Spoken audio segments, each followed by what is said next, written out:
Welcome, beautiful dreamer. I'm so glad you're here.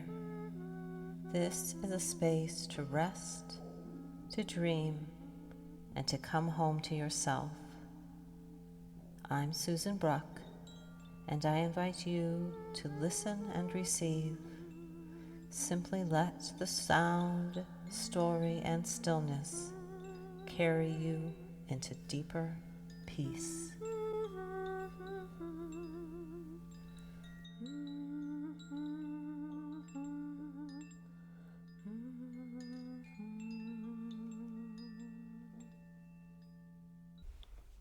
Hello and welcome to this week's podcast of the Beautiful Dreamer Society.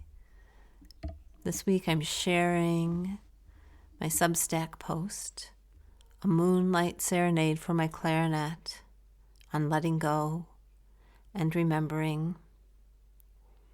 At the end, I share a few bars of me singing my favorite Mozart clarinet sonata in A major. A Moonlight Serenade for my clarinet. A few days ago, I took my clarinet to a music store in Fort Collins and left it there for good. I donated it to a program that provides instruments for students who otherwise couldn't afford them. I hadn't played it in years, but letting go felt tender. I was saying goodbye to a companion who had traveled with me through long and important chapters of my life. I started playing clarinet in 5th grade. I had wanted to play the oboe, but they encouraged me to start with the clarinet, and that was that. I played in band and orchestra in high school, plus some small ensembles, plus private lessons. My mom spent a lot of time ferrying my brothers and me to lessons. We all took piano. Andy also took flute and violin, and Marty studied cello. The musical path I almost took. When I went to my 50th high school reunion this past summer, friends from Rocky were surprised to learn that I had not become a professional musician. I seemed to be on that path. Band camp, all-state band, and competitions, and I'd been offered a scholarship to the University of Iowa School of Music. But in those days, I was still trying to be a good girl. My youngest brother, Andy, was already on the path to becoming a professional violinist. He still is. But this was very upsetting to our mom back in the day. It's not a way to earn a living, she worried, although Andy has managed. A flood of memories. As I walked away from my clarinet, a flood of memories rushed in. Not all of music. The first time my friend and competitor for first chair, Kim Anspach, not related to my ex-husband, Ken Ansbach, invited me to her house. She showed me her hope chest. I had never heard of such a thing, but the other 2 girls with us had one as well. I felt quite puzzled by the embroidered linens stored away in a trunk for future marriage. Marching in the Memorial Day parade on a hot day in our who-knows-how-old wool uniforms. Football games where we marched in the halftime show, me nervous to lead my line in the right direction. Doc Paxia, our beloved band teacher, who was killed by a drunk driver. The halter dresses and painted nails my friends and I wore when our band played at a high school in a small town nearby, so all the boys would know what they were missing.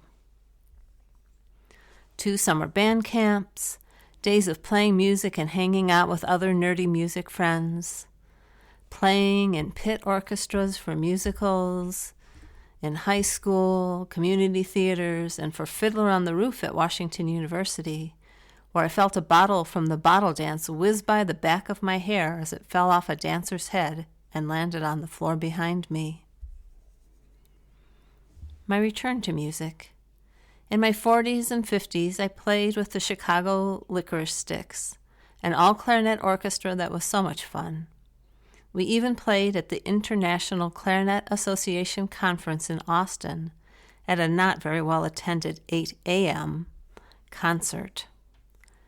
And at the same time, I played in the 100% kosher Hamid-Up band with some fabulous musicians at my synagogue. We even played for Jeff Tweedy a couple of times. He was a member of the congregation. The Chicago licorice sticks dissolved when our fearless leader moved back to Florida after one too many Chicago winters, and I found I didn't have the energy to play in the Hamid-Up band as my health declined. It's been about 10 years since I played my clarinet.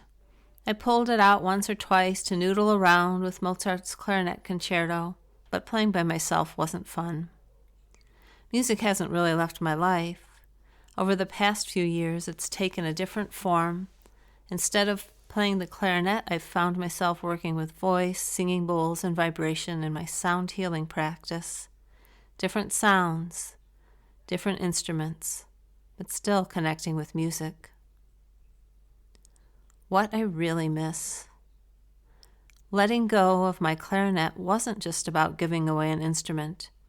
It was about honoring a chapter of my life and realizing that what I really long for isn't the clarinet itself, but the shared music, the laughter, the community.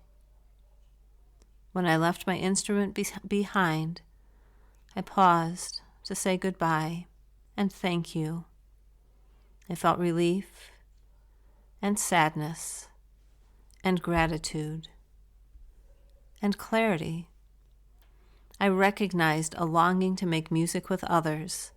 I missed the community of music more than my actual clarinet. I'm not sure what that will look like. There are some choirs around that I might try to join, but not yet. I'm still recovering my strength. Traveling light.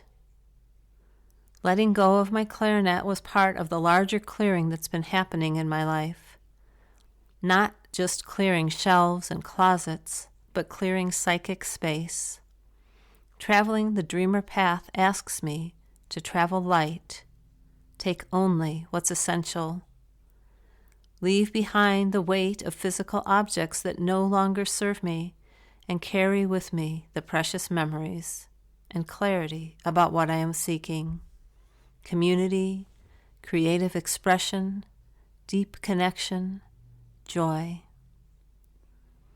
The piece that lived most deeply in my fingers was Mozart's Clarinet Concerto.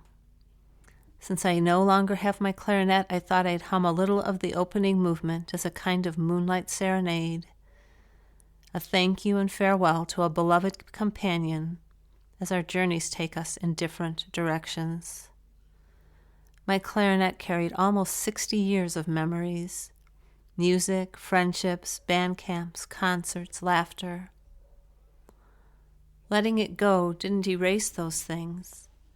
If anything, it reminded me how alive they still are in me.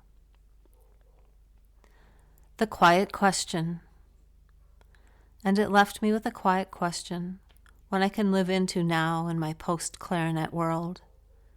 If what I really miss is making music with others, what new form might that take? With love and gratitude, Susan.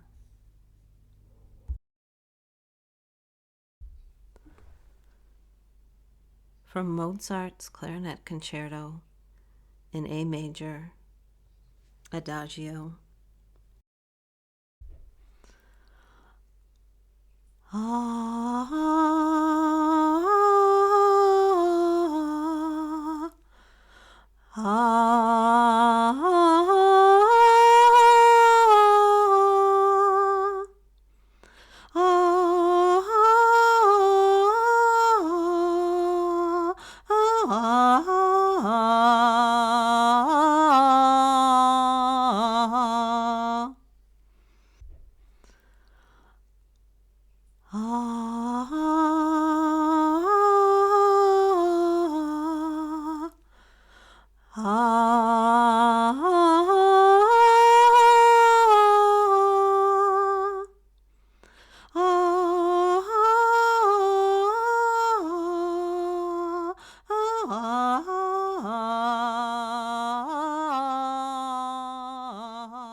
Thank you so much for listening to the Beautiful Dreamer Society podcast.